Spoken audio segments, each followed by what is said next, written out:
ঢাকা বিশ্ববিদ্যালয়ের 40,000 শিক্ষার্থীর স্বাধীন রায়কে অসম্মান করার একটি সুপরিকল্পিত প্রয়াস ব্যতীত আর কিছুই নয়।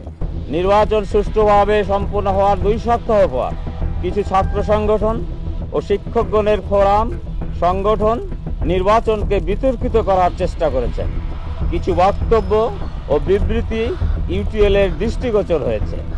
আমরা মনে করি এটি ঢাকা বিশ্ববিদ্যালয়ের 40,000 শিক্ষার্থীর স্বাধীন রায়কে অসম্মান এবং গণতান্ত্রিক অর্জনকে প্রশ্নবিদ্ধ করার একটি সুপরিকল্পিত প্রয়াস ব্যতীত আর কিছুই নয়।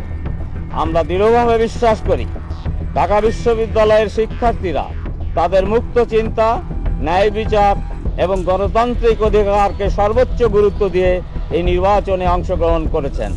শিক্ষার্থীদের রায় স্পষ্টভাবে প্রমাণ করেছে যে তারা ভীতিকর রাজনৈতিক সংস্কৃতি, প্রোপাগান্ডা এবং একদলীয় মানসিকতার বিরুদ্ধে দাঁড়াতে সক্ষম।